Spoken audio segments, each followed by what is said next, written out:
After these things, when the wrath of the king Ahasuerus was appeased, he remembered Vashti and what she had done and what was decreed against her.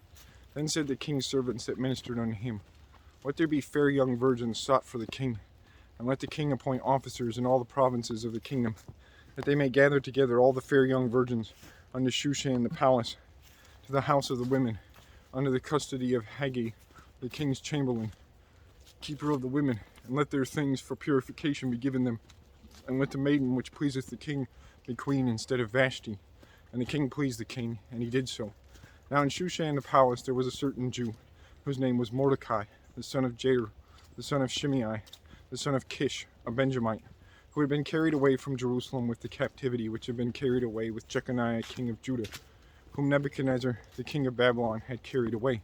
And he brought up Hadassah, that is Esther, his uncle's daughter, for she had neither father nor mother, and the maid was fair and beautiful, whom Mordecai, when her father and mother were dead, took for his own daughter.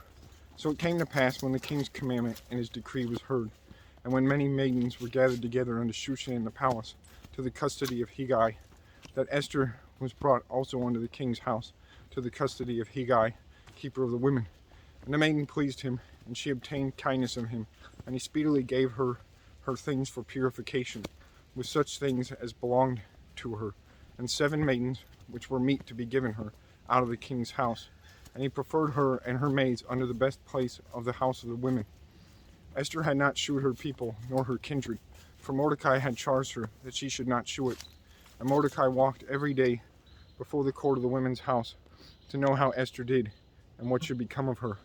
Now when every maid's turn was come to go in to King Ahasuerus, after that he had been 12 months, according to the manner of the women, for so were the days of their purification accomplished, to wit, 6 months with oil of myrrh, and 6 months with sweet odors, and with other things for the purifying of the women. Then thus came every maiden unto the king. Whatsoever she desired was given to her, to go out with her out of the house of the women unto the king's house. In the evening she went, and on the morrow she returned into the second house of the women, to the custody of Shashgaz, the king's chamberlain, which kept the concubines. She came in unto the king no more, except the king delighted in her, and that she were called by name. Now when the turn of Esther, the daughter of Abihail, the uncle of Mordecai, who had been taken for her for his daughter, was come to go in unto the king, she required nothing but Haggai, the king's chamberlain, the keeper of the women, appointed. And Esther obtained favor in the sight of all them that looked upon her.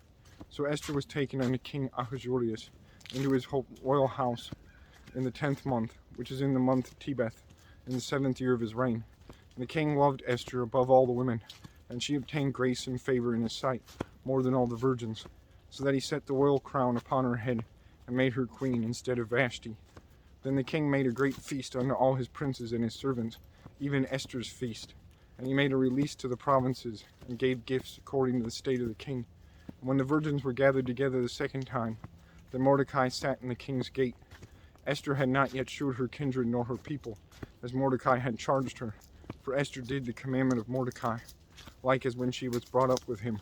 In those days, while Mordecai sat in the king's gate, 2 of the king's chamberlains, Bigthan and Teresh, of those which kept the door, were wroth, and sought to lay hand on the king Ahasuerus. And the thing was known to Mordecai, who told it unto Esther the queen. And Esther certified the king thereof in Mordecai's name. And when inquisition was made of the matter, it was found out. Therefore they were both hanged on a tree. And it was written in the book of the Chronicles before the king.